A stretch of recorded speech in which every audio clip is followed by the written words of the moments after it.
Universidad Veracruzana, Facultad de Arquitectura, Teoría e Historia de la Arquitectura hasta el siglo XIV, Arquitectura egipcia.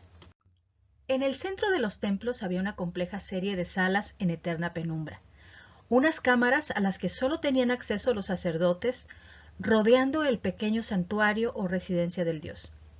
En esos penumbrosos santuarios se celebraban elaborados ritos día y noche, ritos que podían durar años, décadas y hasta siglos enteros. Contactos con la eternidad, ceremonias que ocupaban a incontables vidas absorbidas en profundas devociones basadas en los impulsos que sustentaban la vida en el valle del Nilo. El enorme poder de los dioses, el diario recorrido del sol sobre el valle del río, la inundación anual del Nilo y la licuefacción de los campos de labor, el milagro renovado de la fertilidad del río, la maduración de las cosechas, los ritmos cadenciosos y eternos del antiguo régimen. John Romer, Ancient Lives, 1984. Para la mayoría de la gente pensar en Egipto significa evocar la gigantesca figura de la Esfinge y las grandes pirámides que se alzan sobre el borde del desierto en la orilla occidental del Nilo. Es la arquitectura egipcia de la permanencia y la inmutabilidad, una arquitectura de grandes masas y monótona regularidad, deliberadamente vinculada siglo tras siglo a las mismas formas y detalles que se repiten una y otra vez durante un periodo tan dilatado en el tiempo como el transcurrido desde entonces hasta el momento presente. Seguros en su paraíso protegido por el desierto, los antiguos egipcios vivían apaciblemente los interminables ciclos de la vida determinados por el sol y el río. No percibían el cosmos como algo sujeto al capricho de los dioses, sino como un todo continuo e inmutable. Muy pronto desarrollaron una visión de la vida profundamente conservadora. Para ellos las cosas nunca serían tan buenas como lo habían sido en el tiempo de la creación, esa época dorada en que los dioses habitaron en la tierra, y de ahí que siempre se tratara de recrear ese tiempo perfecto. Una vez maduradas las formas de la religión, la literatura, el arte y la arquitectura egipcias, proceso que tuvo lugar a lo largo de todo el periodo predinástico y durante las primeras dinastías hasta la cuarta. Los cambios experimentados durante los 2500 años siguientes fueron realmente mínimos. Hacia el año 5500 a.C. aparecen los primeros poblados a lo largo del Nilo y gradualmente se van desarrollando dos culturas. Una de ellas se establece en las terrazas altas del valle fluvial meridional del Alto Egipto, la otra en la región climática más moderada de las tierras llanas septentrionales del delta, el Bajo Egipto. En este periodo protohistórico se definen 40 provincias, llamadas nomos por los griegos, administradas por nomarcas. Florecen las ciudades, se empieza a organizar la agricultura y se desarrolla un tipo de escritura jeroglífica, con caracteres ideográficos combinados con caracteres fonéticos. La arquitectura popular se basa en el ladrillo de barro prensado, reforzado con paja. Este material revestido de un emplaste duro es razonablemente duradero en un clima que, como el egipcio, presenta muy poca precipitación anual, de manera que muchos de estos edificios han estado en buen uso durante 4000 años.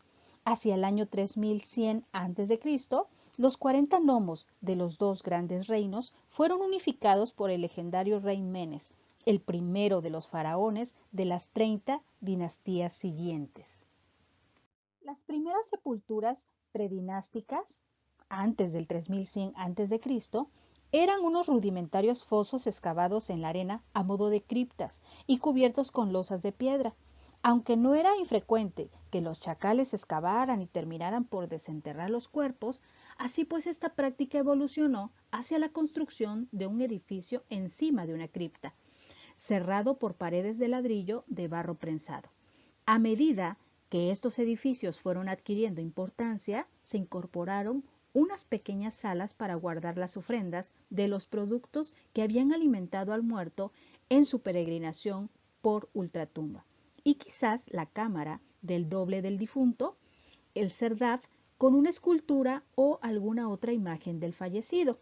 Estas tumbas tenían forma de tronco de pirámide de base rectangular y guardaban bastante parecido con los bancos adosados a la fachada de las viviendas árabes en Egipto, y de ahí su nombre de mastaba. Si hubo alguna revolución perdurable y radical en la arquitectura egipcia, esa fue protagonizada por el faraón Zoser y su arquitecto y primer ministro, Imhotep, con la construcción de la pirámide y el complejo funerario en Saqqara, al sur de la capital Menfis, durante la tercera dinastía. Las obras se iniciaron hacia el 2750 a.C. y a los 20 años de reinado de Zoser. Las innovaciones introducidas por Imhotep fueron de dos tipos. En primer lugar, tradujo en piedra las formas constructivas de los edificios del Alto y Bajo Egipto, sustituyendo el ladrillo de barro prensado, los haces de papiros y los troncos de árbol, materiales habituales hasta entonces en las construcciones reales, por la piedra caliza labrada. En segundo lugar, inventó literalmente la pirámide. Las razones que impulsarían a Zoser a llevar a cabo este cambio sin precedentes y el por qué Imhotep lo proyectó de esta manera y no de otra son inescrutables. Pero lo cierto es que la forma piramidal fue adoptada inmediatamente por los sucesivos faraones, quienes más tarde irían suavizando la superficie de las caras de la pirámide, rellenando los huecos de los escalones hasta darles la forma lisa familiar que todos conocemos. La pirámide escalonada se alza sobre la mastaba de la primera planta, cuyas interioridades alojan la tumba subterránea excavada en la meseta de roca. Los muros de esta cámara mortuoria fueron revestidos de cerámica vidriada verde, imitando tallos de papiro y madera, una evocación de las esteras de cañas de las paredes del palacio del rey. Los historiadores de la antigüedad ya apreciaron el carácter especial de las pirámides de Gizeh. Les concedieron el privilegio de figurar en primer lugar entre las 7 maravillas del mundo. Tal vez no exista ningún otro monumento en el mundo al que se hayan dedicado tantas especulaciones. El trío de Gizeh representa la culminación de la edificación piramidal, que ya no sería superada jamás por ningún otro monumento egipcio.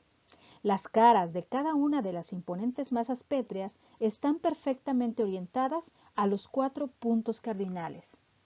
La innegable fascinación que ejercen las pirámides se debe sin duda a dos factores: su imponente tamaño y la precisión con que fueron construidas. La pirámide de Keops, la mayor de las tres, medía originalmente 230 metros de lado y 146 metros de altura.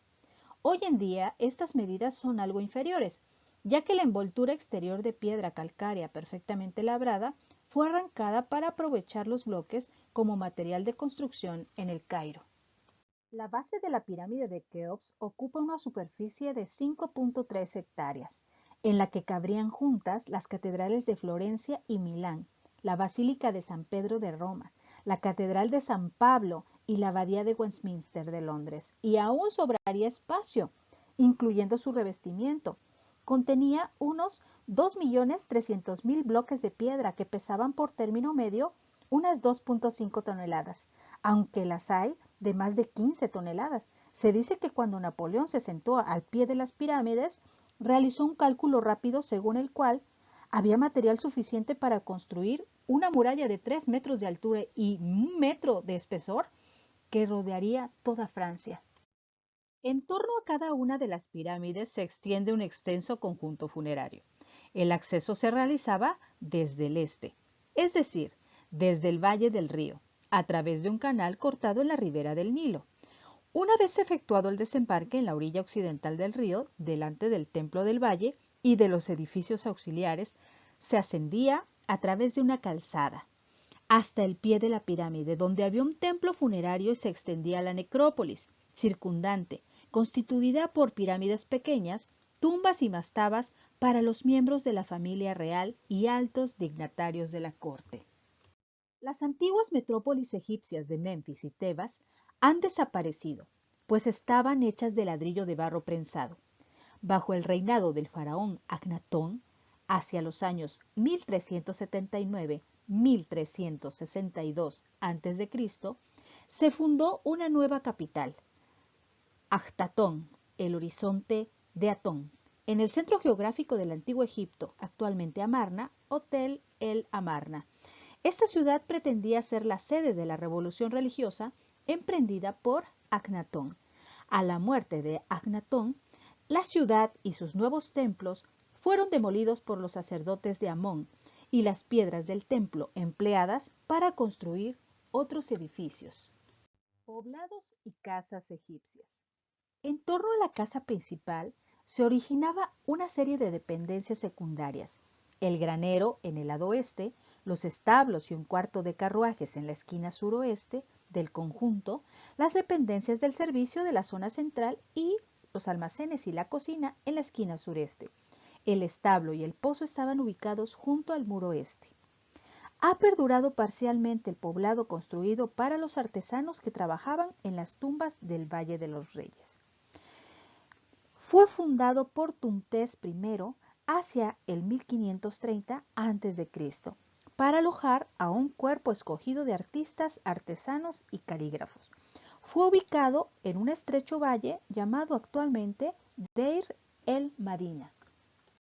El poder teocrático absoluto de los faraones de la cuarta dinastía no sería igualado jamás, y en consecuencia las pirámides de Gizeh no fueron superadas. Los faraones subsiguientes erigieron pirámides más reducidas, pero a partir de la fractura que supuso el primer periodo intermedio.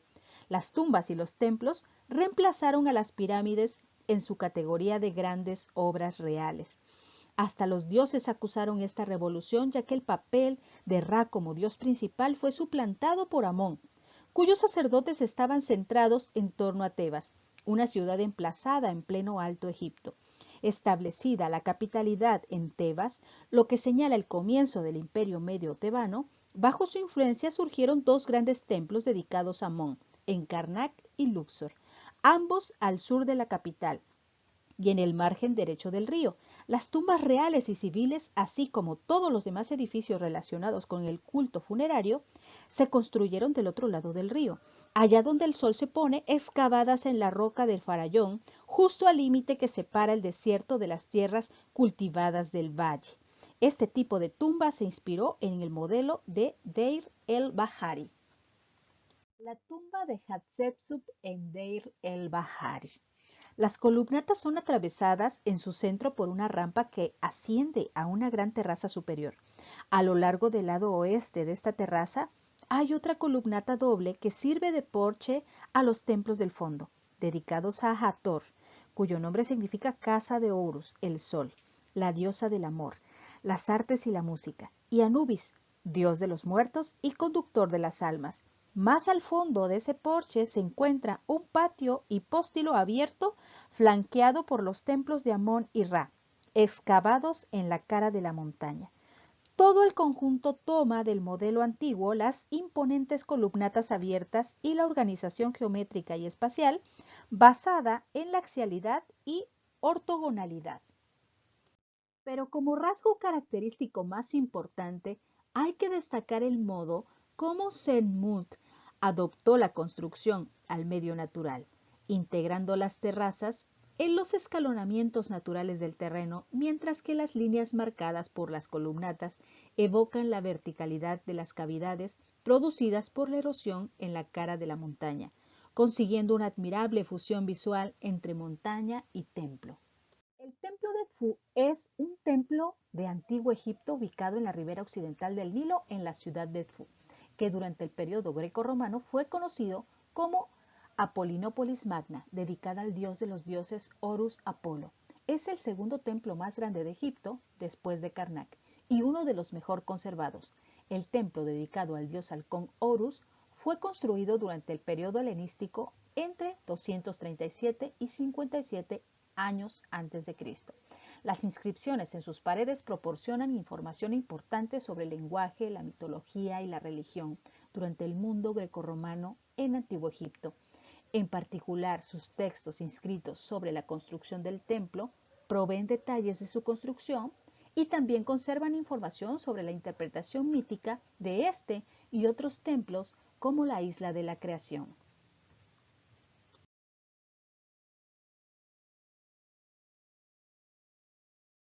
Los templos egipcios eran algo más que lugares de culto, combinando su función religiosa con las de centros de aprendizaje y administración para la nación. El templo egipcio, el edificio público más importante en la época del Imperio Medio, era mucho más que una iglesia, tal y como solemos entender este concepto hoy. Era también lugar de residencia y adiestramiento para el inmenso aparato burocrático del país. Los sacerdotes impartían la enseñanza de la escritura y la pintura. para garantizar que las imágenes e inscripciones de las tumbas fueran correctas. Los grandes templos incluían escuelas, universidades, bibliotecas y archivos. Eran centros de administración gubernamental, de estudio científico y médico, y de administración agrícola, y servían como granero público y como obradores. También era escenario de las complejas y prolongadas congregaciones teatrales y religiosas que se celebraban en la época de la inundación, cuando había que detener temporalmente las tareas en los campos de labor. El templo de Amón en Karnak, al sur de Tebas, se convirtió gradualmente en el centro administrativo y religioso del imperio egipcio. El templo de Luxor estaba dispuesto aproximadamente en paralelo a la orilla del Nilo, mientras que el eje del de Karnak apuntaba al este, concretamente hacia el lugar de donde sale el sol a mediados de invierno. Ambos fueron reemplazados durante la 18ª dinastía y ampliados posteriormente varias veces. Alrededor del conjunto de Karnak se emplazaron varios templos más, incluyendo los dedicados a Montu, Mut, Ta y Khonsu de menor tamaño. Dado que el templo de Amón en Karnak adquirió una complejidad excesiva a raíz de las diversas ampliaciones, el templo de Khonsu, construido por Ramsés III hacia el 1170 a.C., resulta mucho más ilustrativo sobre los imponentes básicos del templo del Imperio Nuevo por sus menores dimensiones. La aproximación se realizaba por una larga avenida jalonada de esfinges que conducía a un pilono de entrada, una sólida muralla de paramentos inclinados perforada por una estrecha puerta de entrada. El pilono estaba coronado por una gola egipcia y tenía unas ranuras en el paramento inclinado, que servían para sujetar los mástiles sobre los que ondeaban estandartes de brillantes colores. A continuación se accedía a un gran patio descubierto con robustas columnas por todo alrededor, es decir, formando un pórtico corrido. El gigantesco templo de Amón en Karnak sigue ese mismo modelo. El núcleo del santuario, ya de por sí de considerable tamaño, unos 81 por 52 metros, aparentemente sobrevivió el Imperio Medio. Delante de él, hacia el 1520 a.C., Tutmés I añadió dos grandes pilonos de entrada, formando un estrecho antepatio. Más adelante, hacia 1460 a.C., Tutmés III rodeó todo el conjunto de una muralla exterior, con una adición de cámaras adicionales en la parte posterior del santuario, arrojando el nuevo conjunto unas medidas globales de 167 por 84 metros. Hacia el 1400 a.C., Amenofis III construyó un pilono de entrada aún mayor, separado 14.5 metros de la fachada existente. Hacia el año 1320 a.C., Ramsés I añadió un nuevo pilono de entrada hacia el norte, aún más grande que los anteriores, con un espesor de unos 12.5 metros en su base, y durante el periodo comprendido entre los años 1315 y 1235, Set I y su hijo, el prodigioso constructor Ramsés II, construyeron la gran sala hipóstila de Karnak. Lo que más singulariza la arquitectura egipcia es su deliberada resistencia al cambio, o dicho de otra manera más precisa, la sola aceptación de modificaciones muy graduales, casi imperceptibles, de la forma arquitectónica a lo largo de casi 2700 años. Esta persistencia de la forma en el tiempo, especialmente en el proyecto de los templos, está perfectamente expresada en los ejemplos construidos durante el periodo de la dinastía de los Ptolomeos, los reyes griegos de Egipto, de la familia de los Lágidas. Tras la conquista de Alejandro Magno, el nuevo templo de Horus en Edfú, ubicado entre los años 237 y 212 a.C., podría pasar a primera vista por un templo construido 1000 años antes, como en el templo de Khonsu en Karnak.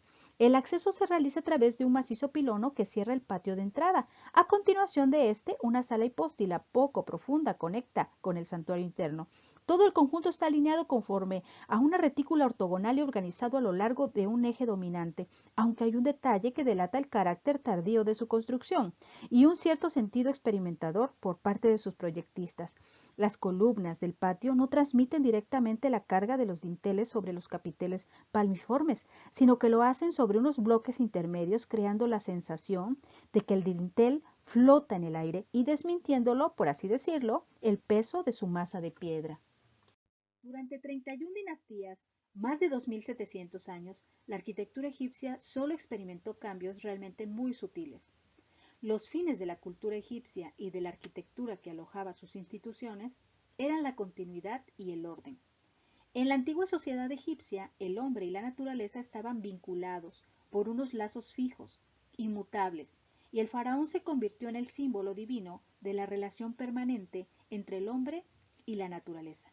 Los egipcios apreciaban la grandeza, la masa y la solidez como símbolos de durabilidad, como garantía de seguridad ilimitada e indestructibilidad.